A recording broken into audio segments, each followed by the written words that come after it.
Hello everyone, Halloween Matt here, and today I'm going to be talking about Little Jack Carver. Now, you might be thinking, I'm probably not going to like this prop since I didn't like a similar prop, Gordo. But I am actually a pretty good fan of this one, and I'm actually debating on putting it on my wish list. I'll just have to see a few demos first. In my opinion, the only really negative to this animatronic is that the face is a little cartoonish and, not the scariest.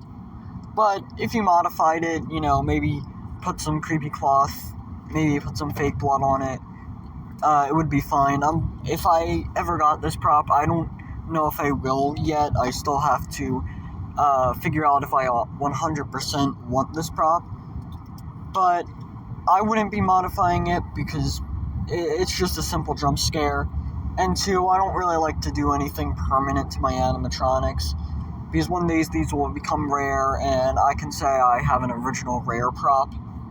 So, yeah, but if you want to, I would recommend, if you find this one not scary, I would say put some fake cobwebs on it, maybe put some fake blood around the mouth, and yeah. I do know that somebody who I was chatting on Discord is actually modifying this. He's going to make it headless. So, pretty interesting. Is that I feel like that this will be a heavy modified prop this year, and I'm excited to see all the videos on how people will modify this animatronic. Something that I think is very interesting about this is that it reminds me of like an old, maybe 2008, 2010 Halloween prop. So we always get one or two props like that are always reminds me of an older prop. And this year, this is the animatronic, and I can see why. I mean, it's just a simple, family friendly. You might just see it in a house. Pop-up zombie prop. He lifts the head off of the pump, or the zombie lifts the pumpkin off of his head. I forgot what I was saying there. Now, if you are doing a haunted house, I wouldn't say this would be like the best animatronic to put in a haunted house, but I would say maybe something for like a queue line or something would be perfect, especially if your haunted house is farm themed. This would go great in like some sort of queue line, or maybe just right outside the haunted house while people are waiting to enter. This would be great. I just wouldn't recommend putting it in the haunted house. It's just a little too kid-friendly, I would say, for a haunted house. The price is $170, which in my opinion isn't too overpriced. It is definitely overpriced, just not too. I would say maybe something more like $130 to $150 would have been better for this. But maybe it has a crazy mech, or the detail is just way better in person than it looks in the videos and pictures.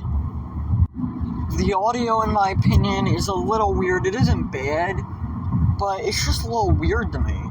It reminds me of Little Skelly Bones, like the audio, because he lifts the pumpkin up and he like screams, but then he just laughs as like a normal kid laugh as he's putting the pumpkin back over his head for, the next scare. So I would say that's a little weird. Nothing too not making me like him, but it's just a little weird.